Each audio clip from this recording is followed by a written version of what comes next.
Oi pessoal, hoje vamos de mais uma legislação para o concurso da Guarda Municipal do Eusébio. Lembrando que todos os áudios obedecem estritamente ao edital e suas alterações. Então, já vai se inscrevendo se você ainda não é inscrito, e deixando aquele gostei. Também compartilha com os amigos e colegas. Opa, ative o sininho, assim você será notificado sempre que sair um vídeo novo. Vamos à lei.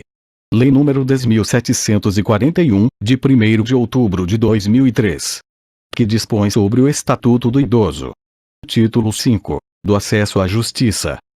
Capítulo 3. Da proteção judicial dos interesses difusos, coletivos e individuais indisponíveis ou homogêneos. Artigo 78. As manifestações processuais do representante do Ministério Público deverão ser fundamentadas. Artigo 79.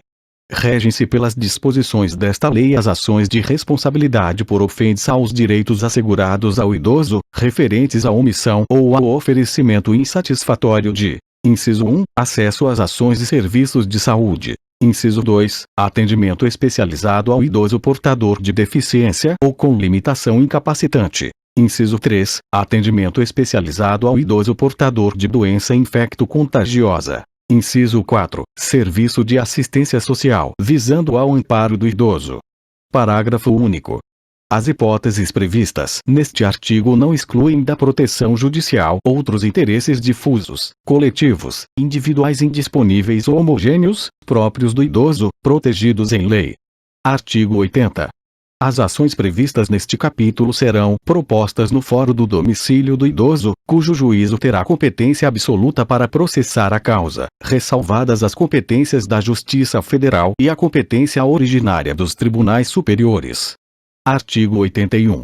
Para as ações cíveis fundadas em interesses difusos, coletivos, individuais indisponíveis ou homogêneos, consideram-se legitimados, concorrentemente: inciso 1, do Ministério Público. Inciso 2, a União, os Estados, o Distrito Federal e os municípios. Inciso 3, a Ordem dos Advogados do Brasil. Inciso 4, as associações legalmente constituídas há pelo menos um ano e que incluam entre os fins institucionais a defesa dos interesses e direitos da pessoa idosa, dispensada a autorização da Assembleia, se houver prévia autorização estatutária.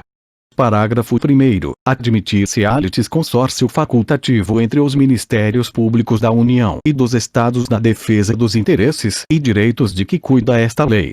Parágrafo 2º. Em caso de desistência ou abandono da ação por associação legitimada, o Ministério Público ou outro legitimado deverá assumir a titularidade ativa. Artigo 82. Para a defesa dos interesses e direitos protegidos por esta lei, são admissíveis todas as espécies de ação pertinentes. Parágrafo único. Contra atos ilegais ou abusivos de autoridade pública ou agente de pessoa jurídica no exercício de atribuições de poder público, que lesem direito líquido e certo previsto nesta lei, caberá ação mandamental, que se regerá pelas normas da Lei do Mandado de Segurança. Artigo 83.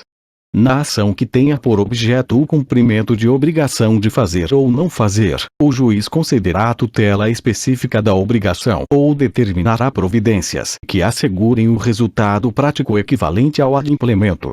Parágrafo 1º. Sendo relevante o fundamento da demanda e havendo justificado receio de ineficácia do provimento final, é lícito ao juiz conceder a tutela liminarmente ou após justificação prévia, na forma do artigo 273 do Código de Processo Civil. Parágrafo 2º. O juiz poderá, na hipótese do parágrafo 1º ou na sentença, impor multa diária ao réu, independentemente do pedido do autor, se for suficiente ou compatível com a obrigação, fixando prazo razoável para o cumprimento do preceito. Parágrafo 3º. A multa só será exigível do réu após o trânsito em julgado da sentença favorável ao autor, mas será devida desde o dia em que se houver configurado. Artigo 84. Os valores das multas previstas nesta lei reverterão ao Fundo do Idoso, onde houver, ou na falta deste, ao Fundo Municipal de Assistência Social, ficando vinculados ao atendimento ao idoso. Parágrafo único. As multas não recolhidas até 30 dias após o trânsito em julgado da decisão serão exigidas por meio de execução promovida pelo Ministério Público, nos mesmos autos, facultada igual iniciativa aos demais legitimados em caso de inércia daquele. Artigo 85. O juiz poderá conferir efeito suspensivo aos recursos, para evitar dano irreparável à parte. Artigo 86. Transitada em julgado a sentença que impuser condenação ao poder público, o juiz determinará a remessa de peças à autoridade competente, para a apuração da responsabilidade civil e administrativa do agente a que se atribua a ação ou omissão. Artigo 87. Decorridos 60 dias do trânsito em julgado da sentença condenatória favorável ao idoso sem que o autor lhe promova a execução, deverá fazê-lo o Ministério Público, facultada igual iniciativa aos demais legitimados, como assistentes ou assumindo polo ativo, em caso de inércia desse órgão. Artigo 88. Nas ações de que trata este capítulo, não haverá adiantamento de custas, emolumentos, honorários periciais e quaisquer outras despesas. Parágrafo único. Não se imporá sucumbência ao Ministério Público. Artigo 89. Qualquer pessoa poderá, e o servidor deverá, provocar a iniciativa do Ministério Público, prestando-lhe informações sobre os fatos que constituam objeto de ação civil e indicando-lhe os elementos de convicção. Artigo 90. Os agentes públicos em geral, os juízes e tribunais, no exercício de suas funções, quando tiverem conhecimento de fatos que possam configurar crime de ação pública contra idoso ou ensejar a propositura de ação para sua defesa, devem encaminhar as peças pertinentes ao Ministério Público, para as providências cabíveis. Artigo 91. Para instruir a petição inicial, o interessado poderá requerer às autoridades competentes as certidões e informações que julgar necessárias, que serão fornecidas no prazo de 10 dias. Artigo 92.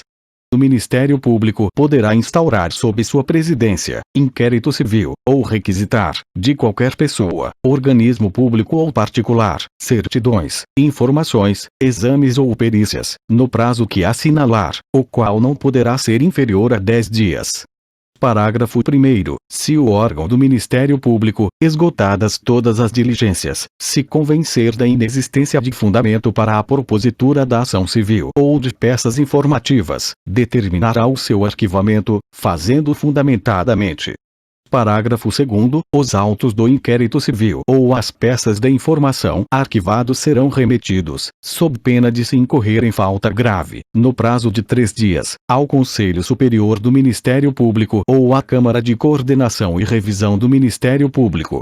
Parágrafo 3º. Até que seja homologado ou rejeitado o arquivamento, pelo Conselho Superior do Ministério Público ou por Câmara de Coordenação e Revisão do Ministério Público, as associações legitimadas poderão apresentar razões escritas ou documentos, que serão juntados ou anexados às peças de informação. Parágrafo 4º. Deixando o Conselho Superior ou a Câmara de Coordenação e Revisão do Ministério Público de homologar a promoção de arquivamento, será designado outro membro do Ministério Público para o ajuizamento da ação. Chegamos ao final de mais uma parte dessa legislação. Bons estudos!